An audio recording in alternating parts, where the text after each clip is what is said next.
రాష్ట్ర ముఖ్యమంత్రి శ్రీ చంద్రబాబు నాయుడు గారు రాత్రింబవళ్లు కష్టపడి ప్రజాభీష్ట పాలన చేస్తున్నారు. ఆయన ఎంత కష్టపడినా ఆయనకు సహకరించవలసిన వాళ్ళు అధికారులు, ప్రభుత్వ అధికారులు. మీరు ఈ బ్యానర్లు చూశారంటే అర్థమవుతుంది. మా నగిరిలో రేషన్ బియ్యం, ఇసుక, గ్రావెలు, కంకర, కలప, గంజాయి స్మగ్లింగ్ జరుగుతుందని తెలుగు ప్రముఖ దినపత్రికలన్నీ 2024 నుంచి ఈ రోజు వరకు వార్తలు రాస్తున్నా ఆ వార్తలు ప్రభుత్వ అధికారుల కంట పడటం లేదా? మా నగిరిలో స్మగ్లింగ్ మీద ఎందుకు అధికారులు మౌనం వహిస్తున్నారు?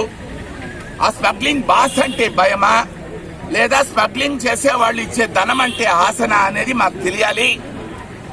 ప్రభుత్వం బాగా జరగాలంటే కలెక్టర్ సహకరించాలని చెప్పి చంద్రబాబు నాయుడు గారు ఇటీవల సమావేశం పెట్టి చెప్పారు.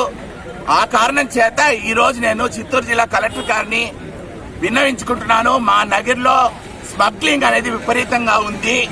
ముఖ్యంగా రేషన్ బియ్యం స్మగ్లింగ్ జరుగుతోంది, ఇసుక స్మగ్లింగ్ జరుగుతోంది. అన్ని రకాలుగా వాళ్ళు డబ్బులు దండుకుంటున్నారు. దీని మీద చర్యలు తీసుకోవాల్సిన మా నగిరి తహసీల్దారు ఎందుకు మౌనంగా ఉన్నారు? ఆయన ఎందుకు చర్యలు తీసుకోవడానికి వెనుకంజ వేస్తున్నారు? దీని వెనుక దాగిన మర్మమేంది?